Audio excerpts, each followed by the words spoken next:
أشهد أن لا إله إلا الله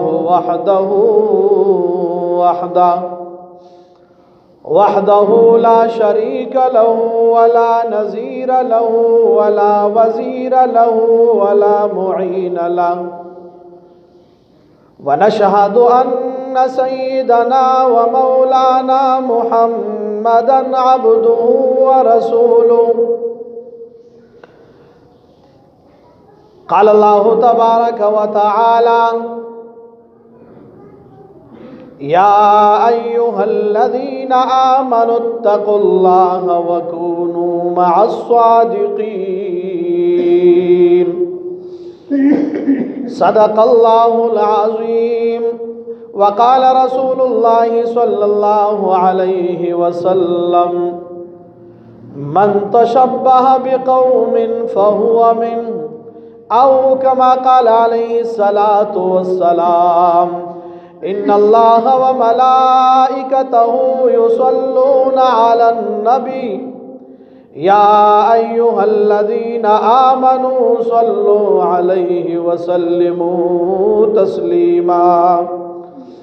اللهم صل على سيدنا ومولانا محمد وعلى آل سيدنا ومولانا محمد كما صليت على سيدنا إبراهيم وعلى آل سيدنا إبراهيم إنك حميد مجيد. عزیزانو، اللہ رب العالمین زما استانا مطالبہ کی اے مومنانو دا اللہ رب العالمین نا اویرے گئی وکونو مع الصادقین او درشتونو خلقو مرگرتیاو کئی درشتونو خلقو سرشی. نو دا اللہ رب العالمین نا منگو تاسو ہم او ټول مسلمانان دا اللہ رب العالمین دا نافرمانی نا دا گناہونو نا خپل ځان بچ اوساتو. ځکه اللہ موتا تا قرآن کی بار بار فرمائی دا اللہ نا زمانہ اویرے گئی، اے خلقو زمانہ اویرے گئی، زمانہ فرمانی مکوئی. او بیا اللہ موتا تا فرمائی درشتونو کسانو سرشی. علماء کرام فرمائی دا دینا مراد دا صحابہ رضی اللہ عنہم جماعت دے چی دا صحابہ مرگرتیاو کئی. دا نبی علیہ السلام صحابہ چی سنگ پا دین باندې خپل ځان قربان کا، پا نبی علیہ السلام باندې خپل ځان قربان کا. نو تاسو هم دا دغی صحابہ مشابہتو کئی، دا دغی صحابہ مرگرتیاو کئی، او تاسو هم د دې صحابه رضی الله عنه پشان خپل مال هم الله رب العالمین په لار کې ورکي، خپل جان هم الله رب العالمین لورکي، او خپل اولاد هم ورکي. درې شیزونه دي، یو مال دی، یو جان دی، یو اولاد دی. صحابه ټول په ټوله باندې الله رب العالمین لورکړیو، او د الله رب العالمین په لار کې د دین اسلام د پاره د نبی علیه السلام د ناموس د پاره صحابه ټول ار یو شیز دا قربان کړي وخه. د حضرت عبدالله بن حذافه رضی الله عنه د عمر فاروق رضی الله عنه په دور کې عمر صاحب د روم علاقې ته د هرقل بادشاہ مقابله د پاره ولیک،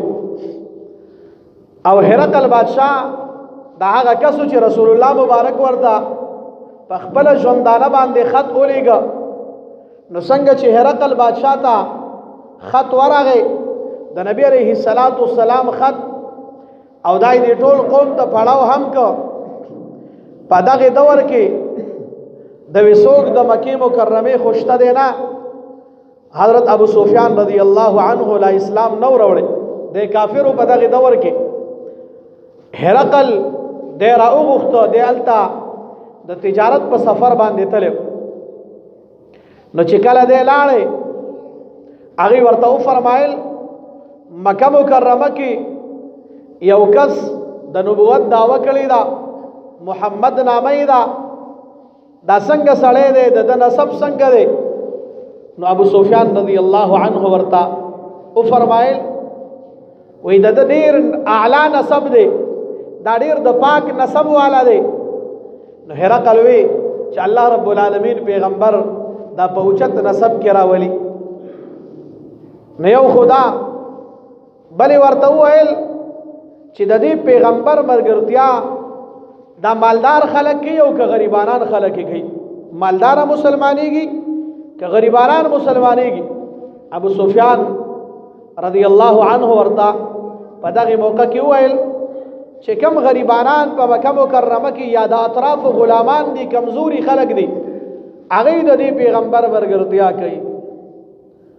نو هرقل بادشاہ به وي چې همیشه د بار رب څومره پیغمبران دنیا ته را لېږلي دي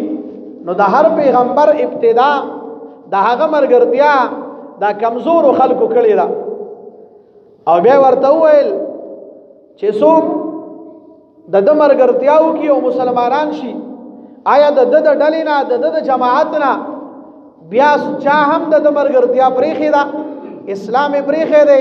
د نبی علیه الصلاة والسلام ملګرتیا یې پرېښې ده. نو ابو سفیان صاحب ورته وویل نه چا هم دا نه ده کړې. څوک چې یو پیره مسلمان شوی دی نو دی دوباره بیا کافر شوی نه دی. نو هغه وایي چې دا د اسلام د حقانیت دلیل دی چې څوک یو پیره رښتونی دین کې داخل شه نو دی بیا دقه دین اسلام نه پرېږدي. څومره نښه نښانې چې وي ایت معلومه کې خپل قوم ته وی قومه راځئ چې د دې پیغمبر ملګرتیا وکړو راځئ چې د دې پیغمبر خبره ومنو. قوم عیسایانو هغه کې لوی لوی وړي رګان مالداران خلک ناسو او هغه سره به د اطرافو خلک براتله هغه ته به سجدي کولې. نو هغه دا چرته برداشت کول زمونږ سجدي به ختم شي زمونږ تعظیم به ختم شي زمونږ ادب او احترام به ختم شي. نو د بادشاہ باندې را وبرړېده. نو چې بادشاہ څنګه پوه شو نو فورا خپل خبره بدله کړه او دا خو ما تاسو خلک کتلې چې تاسو په خپل خبره کې رښتونی یو که رښتونی نه نو دی بیا په خپل خبره باندې قائم پاتې شه اسلام را نه وړ. خو یو پیری نبی علیه الصلاة والسلام ته جواب راولېږه چې ای د الله پیغمبره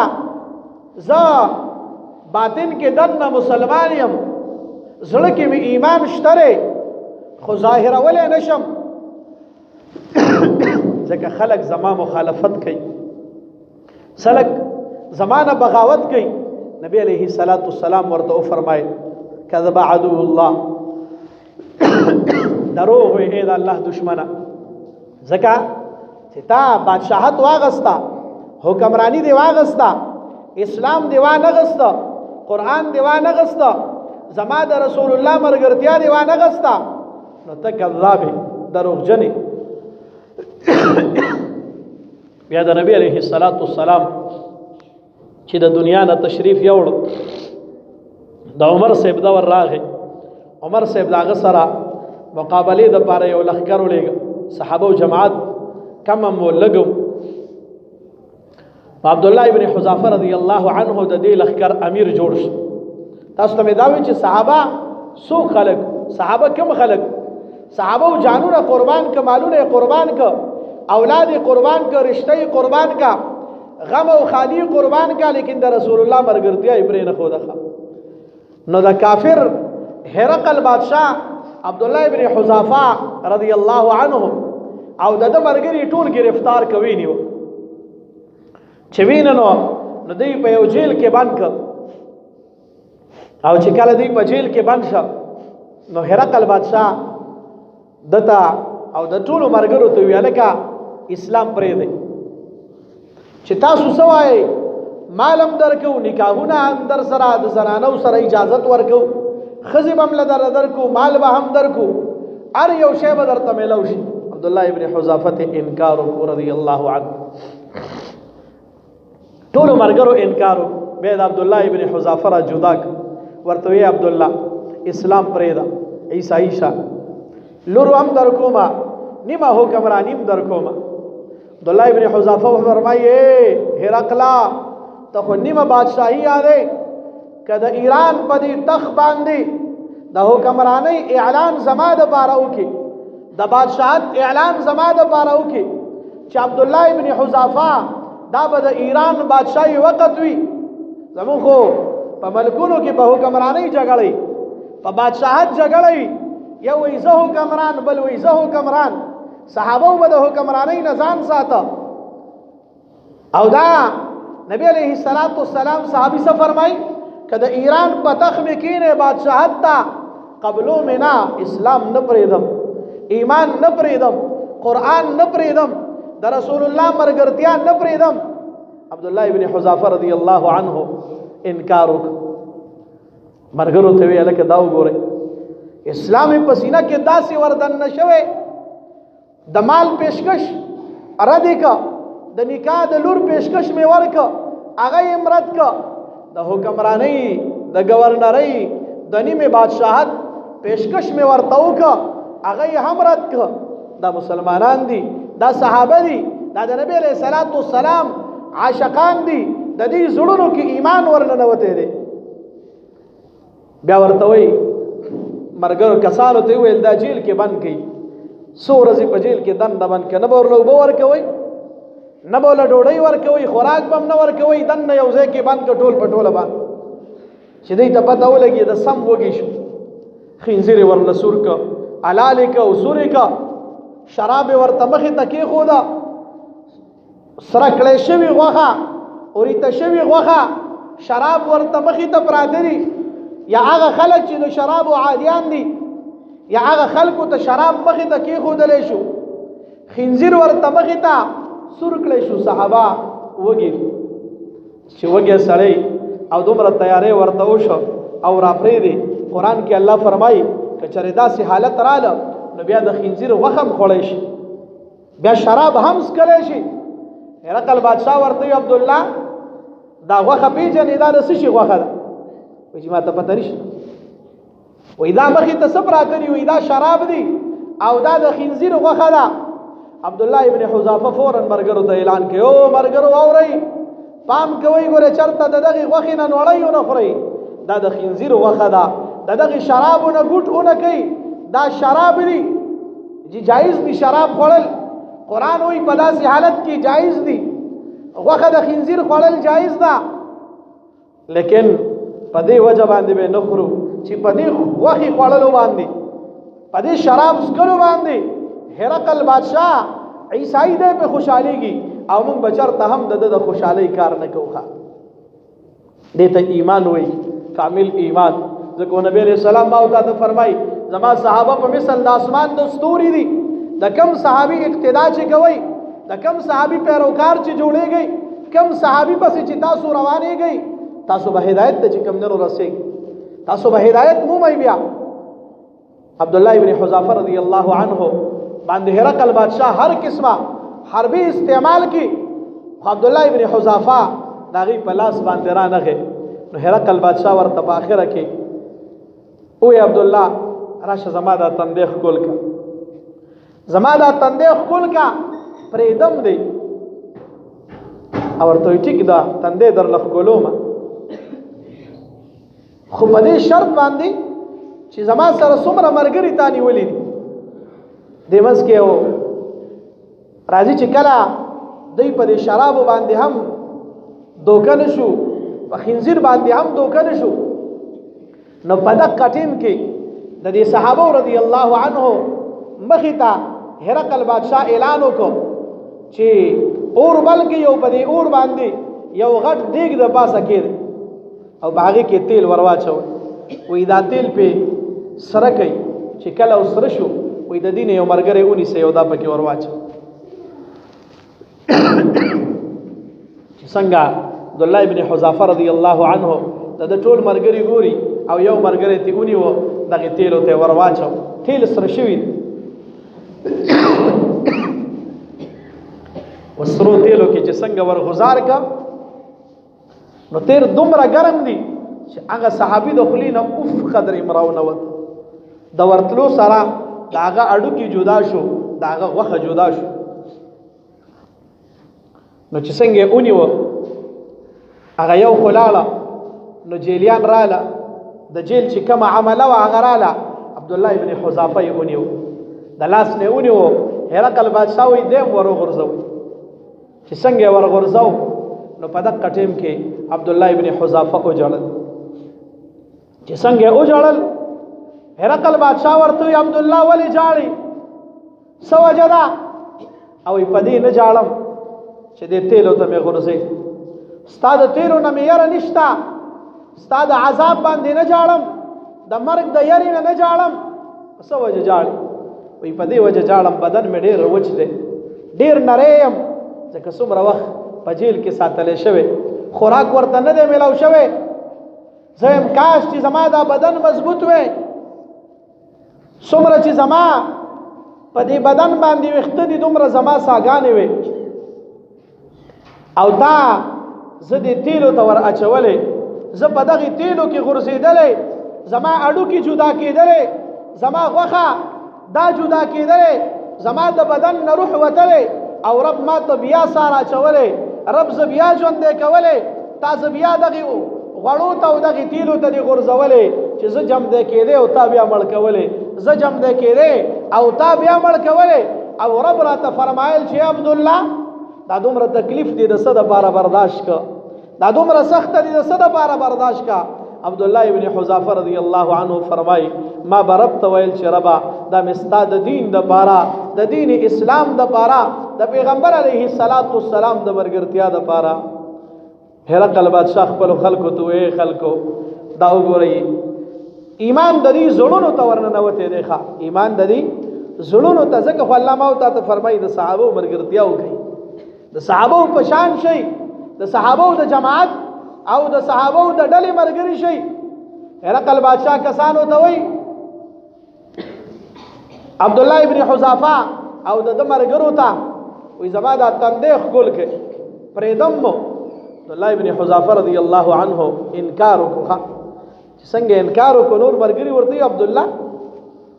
انکار مکوا دا څومره مسله خو نه ده تندې ورته خپل کا عبد الله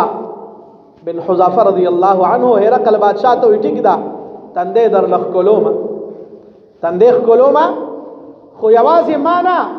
زما سره چې څومره جماعت او څومره ډله د صحابه او ستا په قید کې او په جیل کې اچولې دا ټول په ټول صحابه به زما سره پرې دي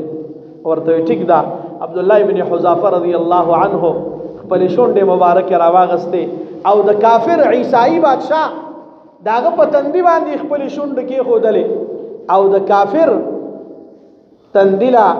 په دې وجه باندې خولې چې د رسول الله مبارک صحابه آزادو عمر صاحب دور دی دا ټول صحابه پرې خو دا عبد الله ابن حذافه رضی الله عنه سره وای زئی چې کله څنګه دی روان شو عمر صاحب ته پته ولګی دا عبد الله ابن حذافه صاحب روان ټول صحابه ته فرمایل اے صحابه د مدینه منوره ټول خلکو ته ویل بهر وځي لوی صحرا دا عبد الله را روان دی ور سره داغه مرګري را روان دي هغه د یو ملعون تندې خپل کړي د یو عیسائی بادشاہ تندې خپل کړي صرف د دې د وجنه چې صحابه ته نجات ملو شي د رسول الله مرګرو ته نجات ملو شي ورشه موږ به داغه اعزاز او اکرام کو څومره خلک چي ټول به عبد الله ابن حذافه او داغه د مرګرو تندې بخکولوي ټول په ټول باندې ودرول دا یو دومره اعزاز عزتمندو عرض میدا کو چې صحابه ار یو شی هغه منظورو قبولوي سزا قبولولا دیک ته غرزیدل قبولول غړو ته غرزیدل قبولول سختی برداشت کول هغه لږه برداشت کولا لیکن ایمان پرې خودل دا صحابه ته مشکل وجه سوا صحابه په دې ایمان په وجه باندې تکلیف برداشت کړي صحابه رضی الله عنه ما او تا ته خود مور په ګډه کې ایمان را نصیب شوه د مور په غیږ کې راته لا اله الا الله محمد رسول الله کلمه را نصیب شوه دا مسجد کې دنه زما استاد بچي د شپږو د وو کالوي اغه لا اله الا الله محمد رسول الله دا ورته د مسجد امام خي مزد الحمد سبحاننا والا تر د الناس پوری او دغه رنګي دوی قنوت دغه رنګي تشهود دا ټول ورته امام خي ځکه خو ما او دا سره د دین اسلام قدر نشته چې بغیر د مشقت نه هغه مونږ ته حاصل شوه صحابه څومره تکلیفونه برداشت عزتمندو حضرت صفیه رضی الله عنها سمیه رضی الله عنها حضرت عمار رضی الله عنه مور دا ابو جهل ملعون دا داغه وینځوا ورای وستلا و اسلام پرېدا اسلام نه وړه هغه ورته فرمایل نه وړه اسلام نه پرېدم کسانو ته ویل وی دو خان راولې دو خان راوستي وی پړی راوړه او ورته ویل د دې د یوې خپې پورې هم پړې اوتړی د دې د بلې خپې پورې هم پړې اوتړی چې کله د دوانو خپو پورې پړې اوتړه یوې ته ویل دې طرف ته او خراکاګه او بل ته ویل دې خراکا چې کله خپې مبارکه ټیټ شوې نو یې ودرېږي دې هم اوجړل ابو جهل ملعون د بخندا باندې شو او د خپل کسانو ته ودروي او خپزه باندې ودرېدله وای ګوره تا ته مانوي چې اسلام پرې ده تا اسلام نه پرې خودو تا قران نه پرې خودو تا د نبی علیہ السلام مرګرتیا نه پرې خودلا نو کچری دا وسم پرې دي او خان زمون پلاس کړي رسۍ زمون پلاس کړي ستا بدن زمون پلاس کړي وس هم تا مونږ دغه قید نه آزادو وین زدا ورته جواب ورکيو ملعونه د دې وجنا نه جاړم چې زب ختم شم زب مړشم مال به مرګ راشي زه د دې وجنا نه جاړم زه د دې وجنا جاړم چې زما یو ساده زما یو ساده او وسما دا یو اوخ به یو طرف تلاړ شي دا بل اوخ به بل طرف تلاړ شي نن زه د خپل ځان د پاره د خپل بچو د پاره هر قسمه دروغ ویما هر قسمه تدبیر اختیاروما خو چې ما ته نقصان راونه رسی زما جان ته نقصان راونه رسی زما بچو ته نقصان راونه رسی زما مال ته نقصان راونه رسی صحابه رضی الله عنه د دې شیزونو پروا نه کول وی په دې وجه باندې جاړم چې په بدن کې مې یو ساده او زما دا ساده به ختم شي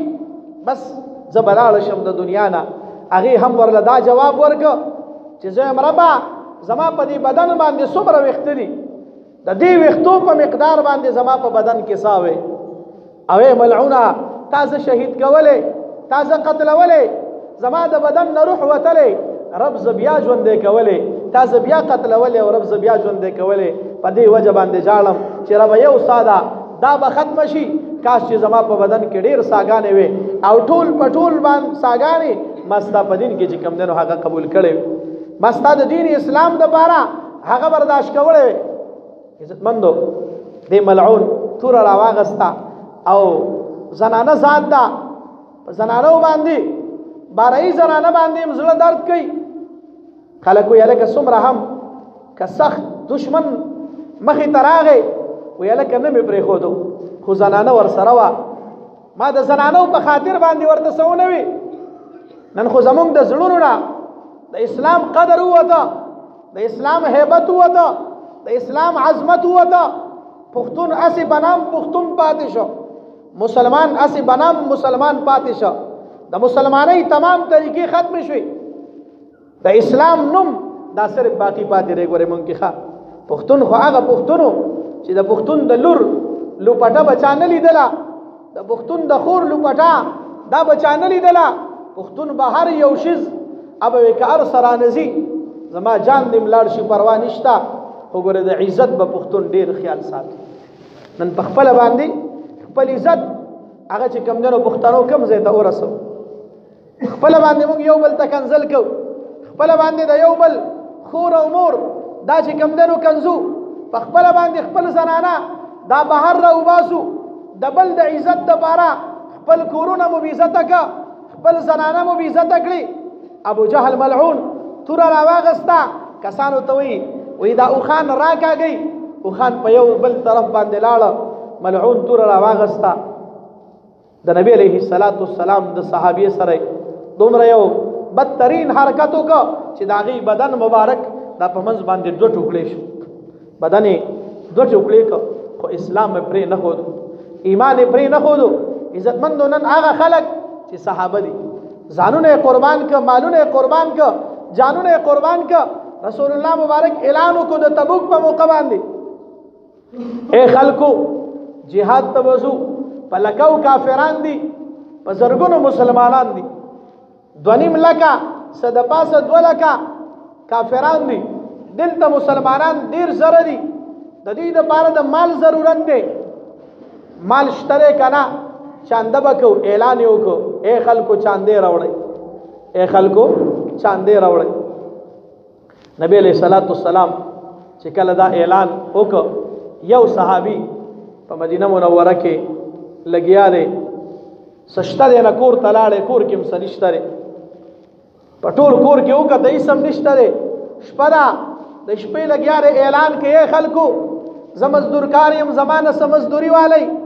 ما باندې څه کار روزګار وکئ، زه دیاړي مار یم دیاړي کومه. مدینه منورې په کوڅو کې لګیا دی، دغې چغې وایي. یو صحابي راووت، ورته وفرمایل اے پلانیا زما دا دیوال دی دا راله سم که. صحابي رضی الله عنه مټې راونغاړلې او دیوال ته ونښت، چې څنګه دیوال راواغسته لګیا دی په دیوال کې کار کوي، دیوال برابر که او هغه ورله داغي وخت مناسب سیر یا یو موټی کجوري دای ورله ورکړي. د ټوله شپه ځان یې ستړی که، خټه یې وکړه، دیوال یې وو، اکه کجوري راواغستې او سهار باندې د نبی علیه الصلاۃ والسلام په خدمت کې حاضر شي. او چې څومره مال راغلی دی هغه کجوري راوړه، د نبی علیه الصلاۃ والسلام د هغې چاندې د مال د پاسه یې دا کېښودله. الله رب العالمین جبریل علیه الصلاۃ والسلام راولې، چې کله جبریل علیه الصلاۃ والسلام راغی نو نبی علیه الصلاۃ والسلام ته فرمای اے پیغمبر علیه الصلاۃ والسلام،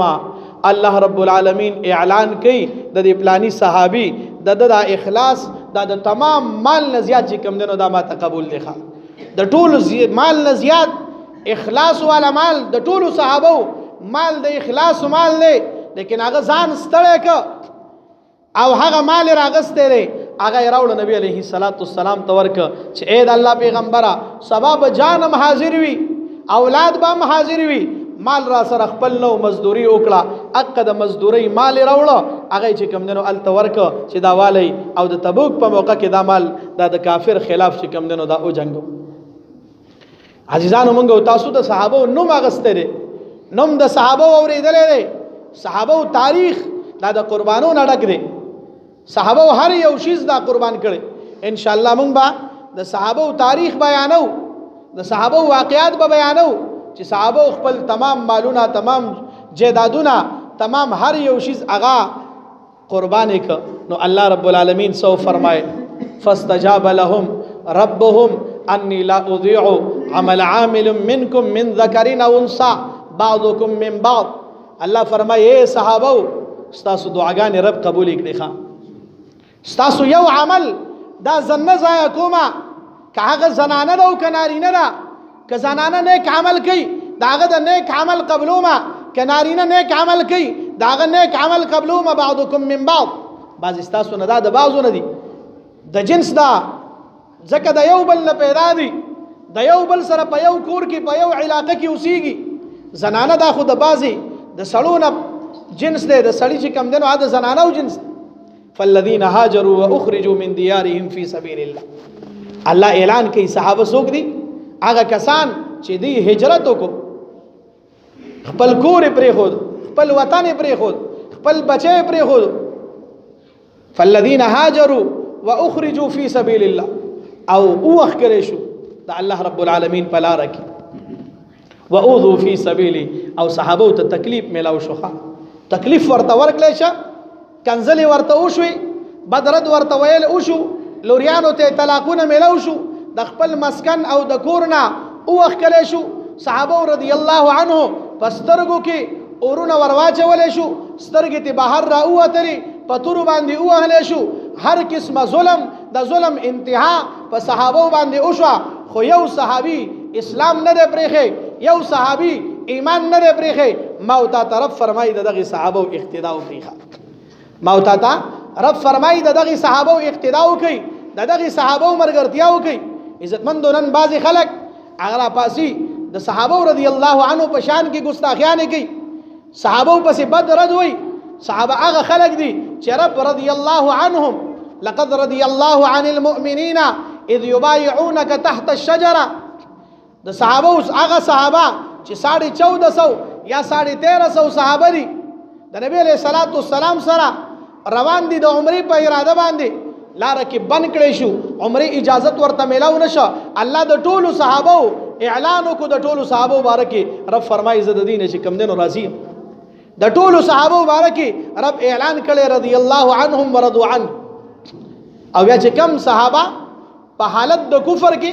د مسلمان خلاف جنگیدلی دي په مسلمان باندې کوم ظلم کړي لري الله دا ټول ظلم معاف کړي ښا حضرت هندا چې کوم موږ تاسو په هندي باندې پیژنو د حضرت هندا د ابو سفیان سے بیبی دا د امیر معاویه سے مور دا د رسول الله مبارک خواخی دا د نبی علیہ الصلوۃ والسلام خواخی دا مخکې ورځو کې زمونږ دلته چې کوم صحابي شهید کړي شو بار په کینیا کې نو په هغه باندې بیا دلته د ملک یو زنانه وا هغه په نازیبا بیان ورکړ ټولو خلکو د هغه مذمت موک یو سړی را پاسې دا ډاکټر هم دی ځان سره ډاکټر هم لګي یو څو ورځې مخکې نیولې هم هغه ظالم را پاسې دا مونږ او تاسو خو که زما د قائد پسې چا خبره وکړه زما غیرت بیا په جذبه کې راځي که د چا لیډر پسې چا خبره وکړه د هر چا دغه چې کم دنو بیا بروي لیکن که چا د رسول الله او د صحابه پسې خبره وکړه بس خیر دې مړه دا ناپوهه خلک دی دی خو دنیايي تعلیم کړی دی دی خو دنیا تعلیم په امریکا کې په برطانیه کې او په دغه ممالکو کې حاصل کړی دی دی د صحابو نه خبر دی هغه یې پلانې تا د حضرت هندي هغه یاد را تازه کړ ظالمه هندي خو اسلام راوړیو هنده خو مسلمانه شوی و په خپل هم مسلمانه ده خاوني هم مسلمان دی بچي هم مسلمانان دي بچي شهیدان شوی هم دي د رسول الله مبارک خواخي هم ده او داغي بارکی تدا سینا زیبا نو چې بیا کله علما را پاسې ده او جواب ورک نو بیا ما تدا پته نشته چې د اسلام راوړي ته خو زما په دغه باندې لړاو شوی هم الیکشن دی هم ګټلې زما په ملک به قانون هم جوړي او تا تدا پته نشته چې حضرت هندي اسلام راوړي دی او کنه دی راوړي حضرت ابو سفیان اسلام راوړي دی او کنه دی راوړي دغه خلکو د پاره ما او تعالی یو کمپاین ورلکو منډه ترلې ورلو چې داسې قسمه خلک دل تلال شي او بیا د صحابه توهین کې برابر په برابر باندې په شریک عزتمندو صحابه داسې خلک نه دي د صحابه مبارک رب اعلان کړی چې صحابه دا جنتیان دي لکه د صحابه د تاریخ نه واقف شو